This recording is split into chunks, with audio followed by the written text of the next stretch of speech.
नमस्कार मित्रों, हमारे चैनल में आपका स्वागत है। आज हम कार्तिक मास के 9वें अध्याय की कथा आपको बताने जा रहे हैं।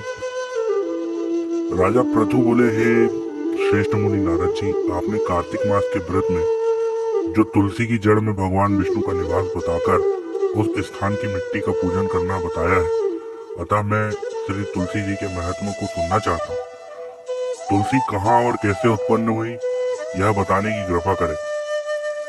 नारद जी ने कहा, राजन, आप सावधान होकर तुलसी की महत्ता और उसके जन्म की प्राचीन कहानी सुने। एक समय देवगुरु बृहस्पति और देवराज इंद्र कैलाश पर्वत पर शंकर जी का दर्शन करने गए तो भगवान शंकर ने अपने भक्त की परीक्षा ली। उन जटाधारी दिगंबर ने उनके मार्ग में अवरोध डाला।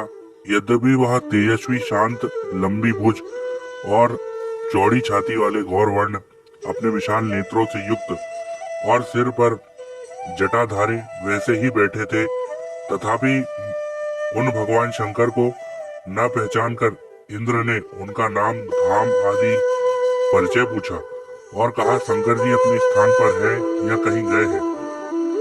इस पर उस तपस्वी ने कुछ न कहा, परंतु त्रैलोकीनाथ के ऐश्वर्य से गर्वित होकर इंद्र कब चुप रहते। उन्होंने क्रोध कर तपस्वी से छुड़क कर कहा, अरे मैं पूछता हूँ, तुम उत्तर क्यों नहीं देते? मैं अभी तुझे वज्र मारता हूँ, फिर देखता हूँ तुझे दुर्मति की रक्षा कौन करता है। ऐसा क्रुद्ध हो इंद्र ने ज्यों ही उस दिगंबर को मारने के लिए हाथ में वज्र लिया, त्यों ही भगवान ने वज्र सहित इंद्र का हाथ स्तंभित कर दिया और विकराल नेत्र कर भगवान शंकर ने उसे देखा। त्यों ही ऐसा विदित हुआ मानो वह दिगंबर प्रज्वलित हो उठा और तेज से जला देगा। भुजाएं स्तंभित होने से इंद्र के क्रोध और दुख का अंत न रहा, परंतु ज्यों ही बृहस्पति जी ने उस व्यक्ति को प्रज्वलित देखा, त्यों ही अपनी बुद्धि से उसे शंकर भगवान जानकर प्रणाम किया और दंडवत कर बहुत छोटी सी स्तुति भी कही। फिर इंद्र ने भगवान शंकर से कहा, हे दीनानाथ, हे महादेव, आपका क्रोध रोक कर इंद्र के अपराध को क्षमा कीजिए। बृहस्पति के यह वचन सुनकर महेश्वर गंभीर वाणी में बोले, मैं अपने नेत्रों से निकले हुए क्रोध को कैसे रोकूं?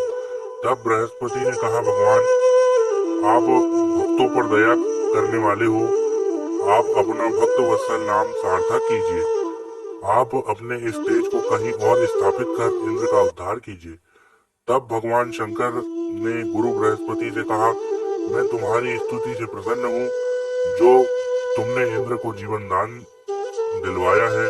मैं विश्वास करता हूँ कि मेरे नेत्र की अग्नि अब इंद्र को पीड़ित न करेगी। बृहस्पति से ऐसा कहकर भगवान शंकर ने अपने माथे से निकले हुए अग्निमय तेज को अपने हाथ में लेकर क्षीर सागर में डाल दिया। फिर लीलाधारी भगवान अंतर्ध्यान हो गए। इस प्रकार जिनको जानने की इच्छा थी, उसे जानकर इंद्र और बृहस्पति अपने स्थान को चले गए। इस प्रकार कार्तिक महत्व में आज 9वें अध्याय की कथा संपूर्ण हुई। कहानी अगर अच्छी लगे तो हमारे चैनल को सब्सक्राइब करें और हमारे वीडियोस को शेयर करना ना भूलें। जय श्री कृष्णा।